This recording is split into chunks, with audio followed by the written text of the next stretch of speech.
Assalamualaikum warahmatullahi wabarakatuh. Selamat pagi anak-anak. Sampai berjumpa lagi di kesempatan pada pagi hari ini. Pertama kali kita ucapkan syukur alhamdulillah kepada Allah Subhanahu wa taala bahwa kita diberi rahmat hidayahnya untuk bisa belajar bersama-sama. Yang kedua, saya ucapkan kepada anak-anak, alhamdulillah Anda naik ke jenjang yang lebih tinggi lagi, yaitu di kelas 11. Selanjutnya kita mulai untuk belajar lagi. Pada pertemuan kali ini, yang pertama kali ini, kita akan membahas bahasan yang pertama mengenai hak asasi manusia. Bahasan yang pertama, konsep hak dan kewajiban asasi manusia.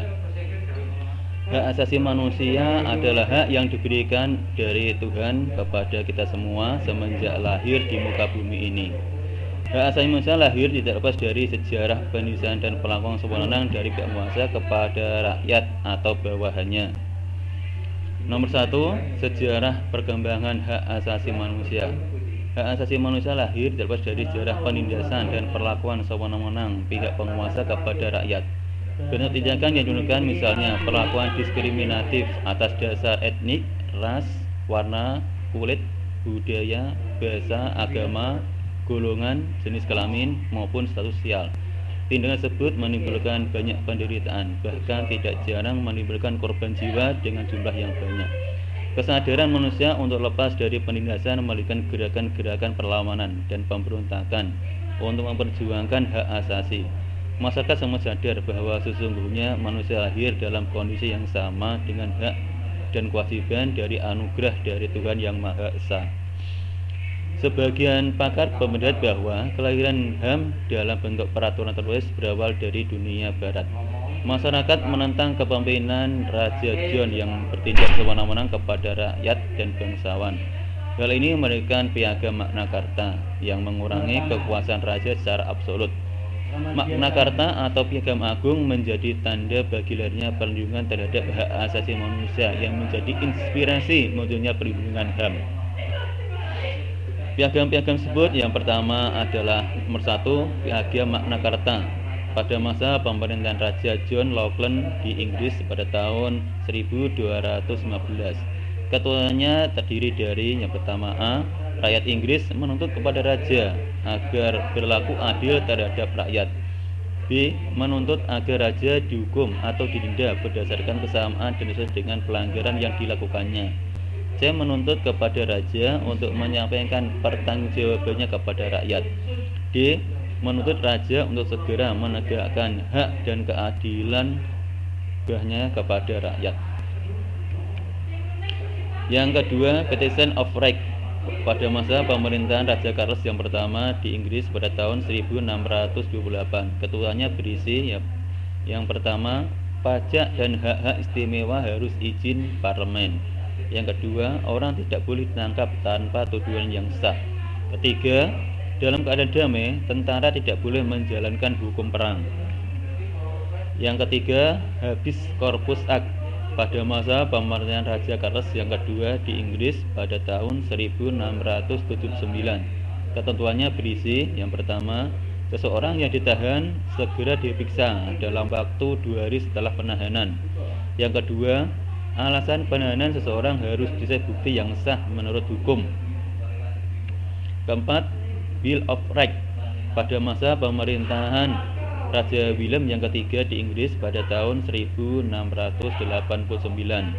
Ketentuannya berisi yang pertama, kebebasan dalam pemilihan anggota parlemen. Yang kedua, kebebasan berbicara dan mengeluarkan pendapat. Yang ketiga, pajak, undang-undang dan pembentukan tentara tetap harus seizin parlemen. Yang keempat, hak warga negara untuk memeluk agama menurut kepercayaannya masing-masing. Yang kelima, parlemen berhak untuk mengubah keputusan raja. Yang kelima, Declaration of Independence di negara Amerika pada tahun 1776. Ketentuannya berisi bahwa semua orang diciptakan sama, dikaruniai Tuhan hak-hak untuk hidup, kemerdekaan, dan mengejar kebahagiaan. Yang keenam, Declaration Destroyed the Home at du Citoyen di Perancis pada tahun 1789. Ketentuannya berisi: yang pertama, pernyataan hak asasi manusia dan warga negara sebagai hasil revolusi Perancis di bawah pemerintahan Jenderal Lafayette ini menyebutkan bahwa manusia dilahirkan bebas dan mempunyai hak-hak yang sama. Hak tersebut antara lain hak kebebasan, hak milik, dan hak keamanan. Yang ketujuh, Atlantic Charter tahun 1991.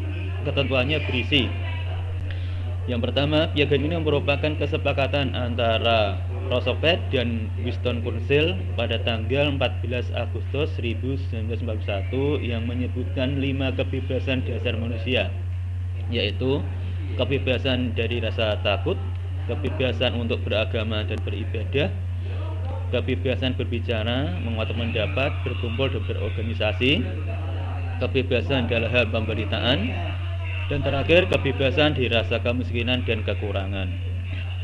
Kedelapan, Universal Declaration of Human Rights tahun 1948, Perserikatan Bangsa-Bangsa. Ketentuannya berisi: deklarasi ini pernyataan sedunia tentang hak-hak asasi manusia yang terdiri atas 30 pasal.